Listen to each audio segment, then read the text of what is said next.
now looking, most likely, the way the seats have fallen, at another Fianna Fáil and Fine Gael-led government. That is certainly something that is disappointing to us and to those who voted for us and who voted for change. We don't believe that the election is a massive endorsement of Fianna Fáil and Fine Gael. They still only had about 40% support. 60% of people didn't vote for Fianna Fáil and Fine Gael. But the way the seats have fallen, it looks clear that they will form the government. And one of the main messages we have following our discussion, and it's consistent with what we said throughout the election campaign, is that we think parties that would consider themselves left or who offered themselves as some sort of left alternative to Fianna Fáil and Fine Gael should not now join Fianna Fáil and Fine Gael and prop them up in a continuation of their rule. So we believe what parties that would consider themselves left now need to do is form a strong left opposition in the Dáil to resist the policies of Fianna Fáil and Fine Gael. And we would remind everybody that while there's a lot of interesting discussion about the numbers and government formation, that the exit poll reflected what we were getting on the doorstep, which is the major issues that concern people in this country are housing, the cost of living, special needs and disability, the crisis in our health service, and indeed issues like Palestine. And we believe those who would consider themselves or see themselves on the left need to form a serious left bloc in the Dáil to take on this government and to fight and represent the wishes and the aspirations of the people on those critical issues. And that left opposition shouldn't just be a Dáil opposition, but it also needs to be an opposition outside the Dáil. Obviously, we are disappointed with the fact that left government, which we advocated for, has not come into being and is not on the agenda at the moment. And there is no doubt that a historically low turnout among the people who probably needed change most, who were affected by the crises we face in our society, is a reality. Young people, neglected working class communities, we saw a low turnout. But we think we need to be a left alternative to this government and a left challenge to this government need to be fighting inside and crucially outside on those issues, leading movements of people power to fight for the affordable housing we need, to fight for the resources for special needs and disability, to fight for the safe staffing levels we need in our health services, to address the profiteering and the cost of living crisis, and to continue to stand with the people of Palestine. And the last thing I would just say is that while inevitably there's going to be a lot of discussion about the government formation, who might go in with Fianna Fáil and Fine Gael, and we are urging parties who consider themselves on the left not to be a prop for Fianna Fáil and Fine Gael, we also think that urgently issues need to be addressed now. Record numbers of children are going to be in emergency accommodation, some of them for the second or even third Christmas over the coming weeks. And it is issues like that and the suffering and hardship that working class people and young people are suffering needs to be addressed as a matter of urgency, and that is our priority. And we call on those who see themselves on the left to recognise that and to begin to build movements of opposition to challenge the failed policies of Fianna Fáil and Fine Gael, which have so badly left down working class people and young people in this country in particular. Richard, you say that, but yet you didn't include, when you were writing to the other opposition parties of the left, you didn't include the Labour Party in that, who are now the ones most likely, if anyone, to go in with the government. So, I mean, is this not reaping what you sow? You didn't ask the Labour Party to be part of your transfer left bloc. We made it clear that actually any party that considered themselves on the left should rule out coalition with Fianna Fáil and Fine Gael and offer people a clear alternative to 100 years of Fianna Fáil and Fine Gael, including the Labour Party. You didn't write the problem was none of them were willing to do that, and we think we have paid a price for the absence of a strong left alliance that challenged this government, that offered an alternative, and that was willing to rule out coalition with Fianna Fáil and Fine Gael. Because what it sent is a signal to many of those who wanted change that even some of the opposition parties didn't believe change was possible. But you didn't write. That was a mistake in our but, view. But you wrote to the other parties. We would be very happy if the Labour Party stayed out and were part of a genuine left alliance, along with other parties, because they had clearly indicated their willingness to prop up Fianna Fáil and Fine Gael, and we could see even this week they're engaged in negotiations with Fianna Fáil and Fine Gael over the possibility of propping them up again. We think that's a huge mistake. They shouldn't do it. They should learn the lessons of the past and actually work with other parties of the left to form a decent left opposition to Fianna Fáil and Fine Gael and campaign on the issues that matter. I do want to let the others speak, just because I've gone on a little bit too long. If that's okay. I have one question to you first, Richard, if you don't mind. You're talking about forming a coalition on the left. Would you be comfortable with forming a coalition with the Social Democrats if Owen Hayes remains a TD for that party, given that he held shares in Palantir until this year? He was free to say when exactly this year or how much money he profited in the back. Well, I'm very, very uncomfortable with the revelations that have emerged, and I certainly think he should answer honestly the questions that have been asked about when he divested himself in those shares. Did he profit? He first profited. The shares went up 62% since he got Well, I think it's frankly outrageous that anybody who would consider themselves on the left would have profited from the massacre of Palestinians or would work in any way with companies that were providing Israel with the means to kill Palestinians. So I think that's pretty outrageous. And I think he should answer those questions, and I would fully expect that any party that has stood in the Dáil or publicly and said they stand with the Palestinians to seriously investigate that matter and come out with clear statements as to what they have found in their investigations. But I'm obviously not over all the details, but he should answer the questions honestly. But just on your position, I mean, do you think that would be a barrier for you entering a coalition, even an opposition coalition with Social Democrats if you remain there? I think in the first instance, rather than get into that, I think he should answer the questions. But let's make it clear, we are for having sanctions on Israel and for boycotting any company that has anything to do with providing any support to Israel as it perpetrates genocide and atrocities against the people of Palestine and denies them their basic rights. So I think Deputy Hayes has some very, very serious questions to answer, and I would expect that the Social Democrats who spoke so publicly in solidarity with the Palestinians would want to get answers to those questions as well. We had him here for 20 minutes and he refused to answer. He just said we'll go this year. So I just mean from your perspective, would you... I think he should answer the questions that are being asked. I wasn't aware of what he said earlier on, but he should answer the questions that would be asked, and it would be completely unacceptable that anybody at all should profit from the atrocities that Israel is perpetrating against the people of Gaza and the people of Palestine. That's completely unacceptable to us. Would it stop you forming a left coalition with Social Democrats if you remain there? Well, we're talking about the actions of one deputy, so let's see what the Social Democrats do and see what Deputy Hayes does to clarify this matter. But it is completely, I mean, we're very clear about this. We think that it is utterly unacceptable, unconscionable that anybody would profit here from the mass murder and the persecution and oppression of the people of Gaza or Palestine generally.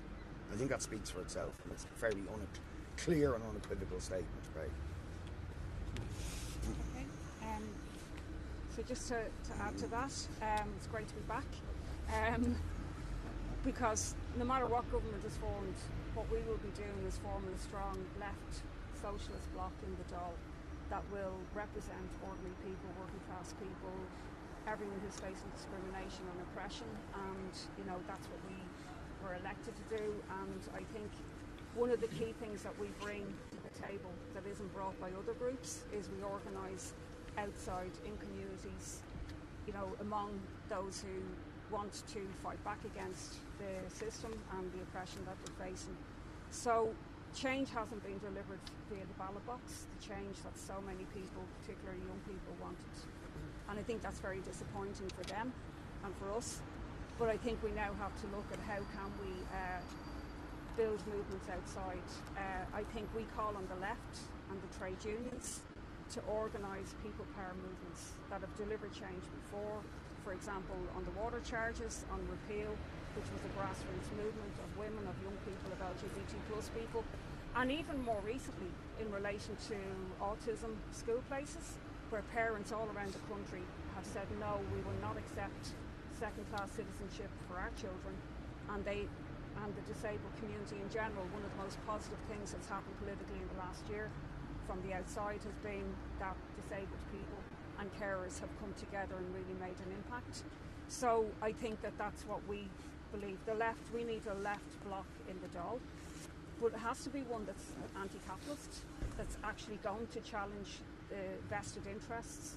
The wealth, the resources that are there have to be used to eradicate the housing crisis, to bring in real rent controls, to build on council and state lands, public and affordable housing, and to provide the health care and the education that every single person in this country needs. And with regard to Labour, the Social Democrats, Sinn Féin, and those who got a vote that was perceived to be left, we should form a bloc in the Dáil. We're very interested in we will communicate that with them and talk to them about that. But we also need to now look at outside how we're going to bring change, because we are up against Fianna Fáil, Fine Gael, and probably a right-wing cabal of TDs who are going to back them up.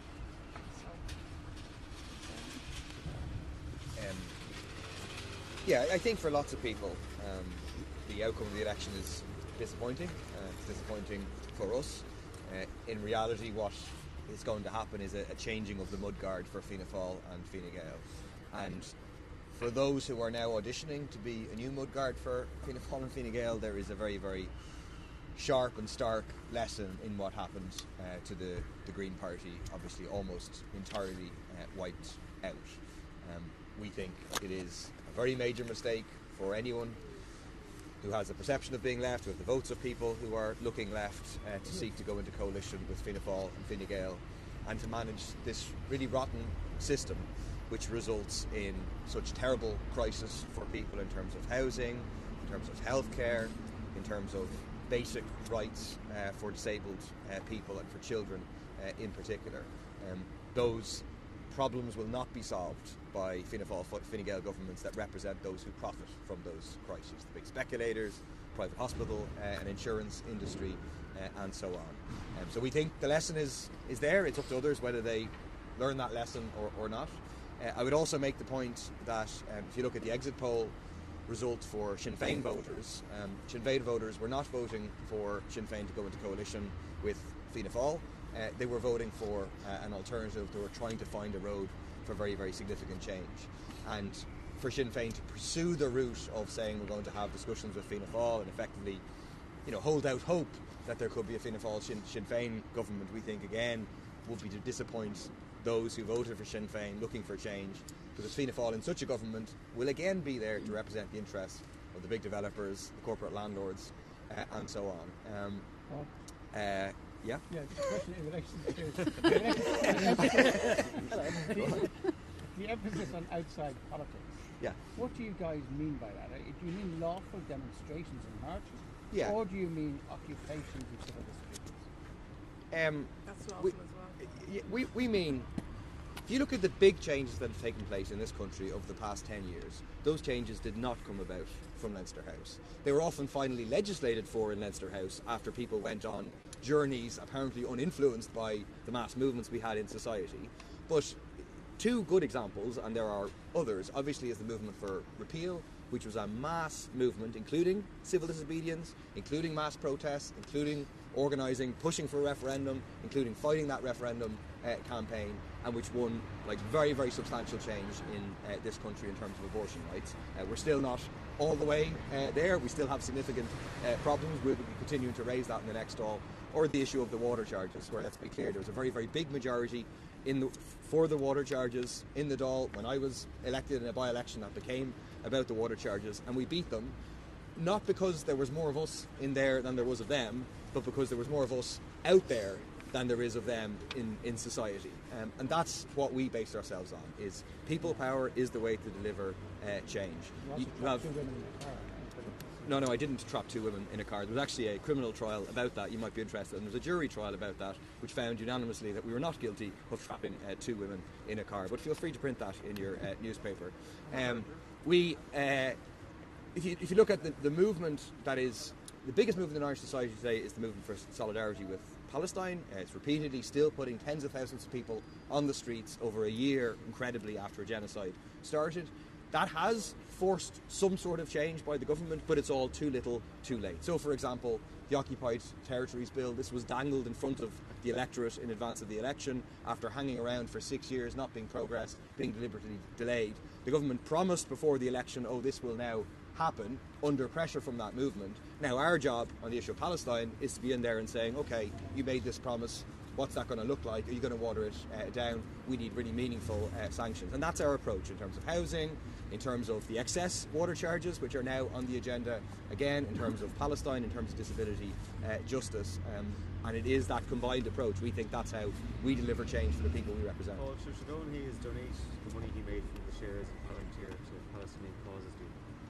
I think that's a very good suggestion. I didn't come up with that suggestion. You came up with this yet, but that is a good suggestion. Yes, I think it is unconscionable that someone who's a member of a party which, stands in opposition to the genocide, stands in solidarity with the Palestinians, would personally profit.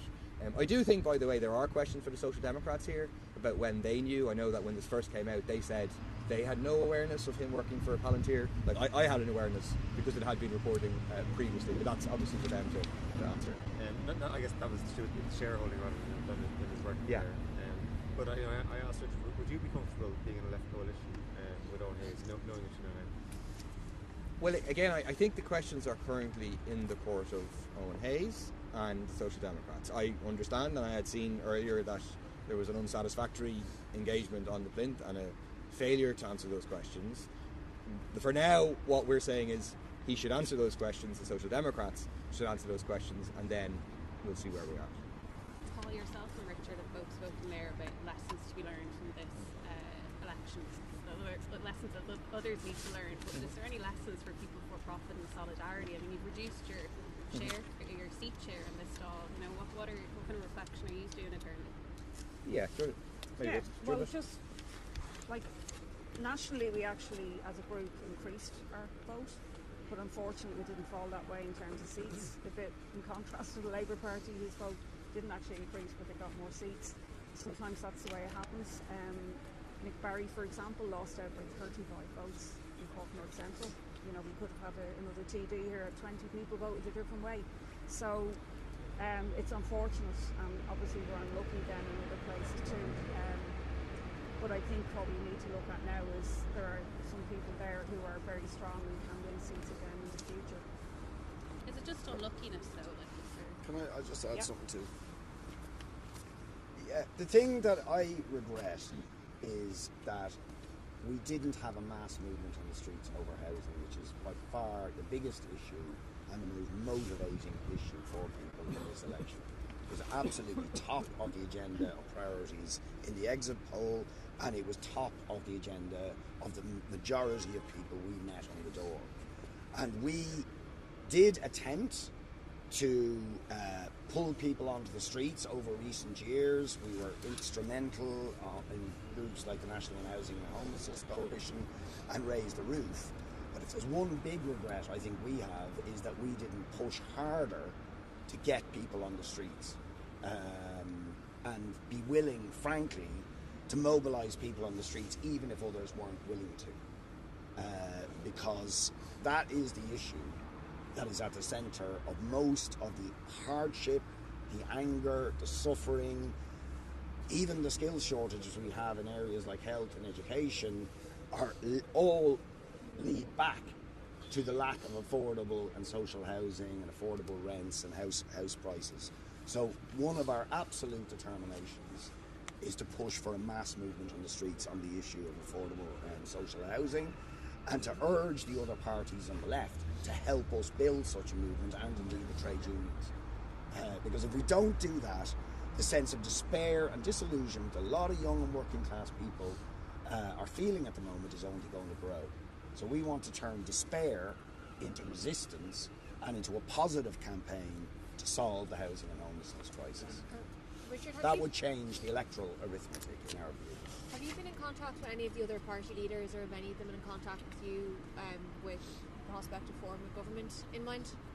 No, well, we made it clear that we were going in with Fianna Fáil and Fine Gael, so we don't want them to contact us, and we don't expect them to contact us. Sinn Féin? We have had informal discussions with Sinn Féin, and we have made it clear that we want to see greater left cooperation in the Dáil in opposition to Fianna Fáil and Fine Gael. And we will be contacting all of the parties on the left and left independents to suggest precisely that over the coming Have you weeks. spoken to any left independents about trying to form a technical group, given that you need 5 times speaker slot? We are in discussions with others on the formation of a technical group, which will be a technical group. Right? So, People for Profit Solidarity are the political entity. We're not at the moment contemplating that there will be an expanded political group, but we are in discussions about a technical group, and we hope details of that will be announced in the next few days. But we're not going to speak for those with whom we're discussing, because that wouldn't be fair. Just on the role of the Labour Party as well, you've called on Labour or any other self-avowed left party not to govern with Fianna Fáil or Fine Gael. There is a perception within some of those parties that maybe the centrist or conservative instincts of those parties might be blunted if there was to at least to be some left presence within the government rather than all of them being on the outside. Look, the strategy of parties that would consider themselves on the left propping up Fianna Fáil and Fine Gael has been a disaster every single time. There is not a single good example of parties of the left, or who consider themselves at the left, propping up Fianna Fáil and Fine Gael and doing anything other than demoralising the people who voted for them and destroying their own organisation or doing a lot of damage to it. So we're very clear, unique I would say, in saying we have to break the cycle of being mudguards to Fianna Fáil and Fine Gael. Can I just say on that as well? So I think Fianna Fáil might be keen to get Labour in on one pretext, that they will be quite worried about the growth of the Social Democrats, of Labour, even people moving away from Sinn Féin to a more left direction. So I think you wouldn't rule out that they might decide that. It doesn't look likely at the moment, I'd have to say. I do think a lot of people young people voted for the Social Democrats who would consider themselves left, who consider themselves socialist. That was my own experience in Dublin West. People who were supporting me were voting for Social Democrats if they lived in another area. So I think it's very, very important that they learn the lesson of what's happened before, that this is like an iron law of history, that when left-wing parties go into coalitions with those much bigger, right-wing parties, they get eaten up.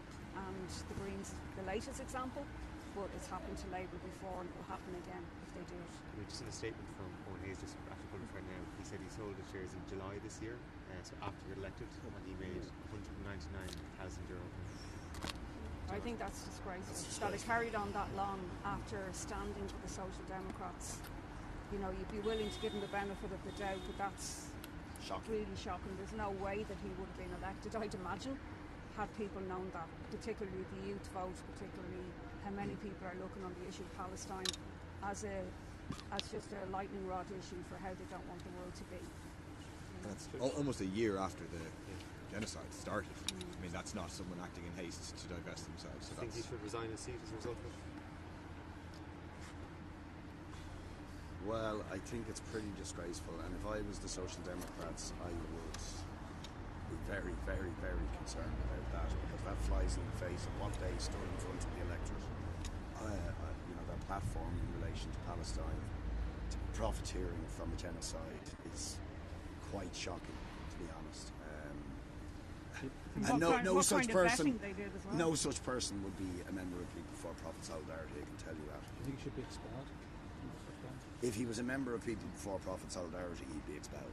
Do you think his election has misled his voters? Absolutely. There's no way that I just had said about young people voting for the Social Democrats, thinking that they represent certain values, that they knew, for example, Labour maybe didn't represent, and then they find out this. I think people will be absolutely gutted and disgusted. We just had a Holocaust in Gaza this very week. We've had displaced people, families, children burnt alive in tents. We've got, obviously what's happening worldwide, and yet people find out this. And Connie Kearns has questions to answer too about what sort of vetting of candidates is done, because your employment should be very open and very obvious. So I'd like to hear answers on that, definitely. I agree with all that. I think. Sorry. Obviously, the Dáil is sitting next week. It's probably incumbent on Owen Hayes now to make a statement to the Dáil. We need to see what can be done in terms of arrangements, that there can be questions. I also think he needs to answer questions to the media now again. You know what I mean? The idea that he comes out here, refuses to answer, then presumably sends out a written statement and hopes to just move on. It's very, very poor behaviour. Shares were sold in July. They would have been worth about $28 a piece, which is double what they were worth the previous years. It's absolutely shocking. I mean, that's direct profiteering from a genocide and a massacre. It's absolutely shocking. I'm rarely shocked in politics, but that is absolutely horrendous. So I would expect that the Social Democrats are going to have to take urgent action on that, and explanations need to be forthcoming as to what's going to happen.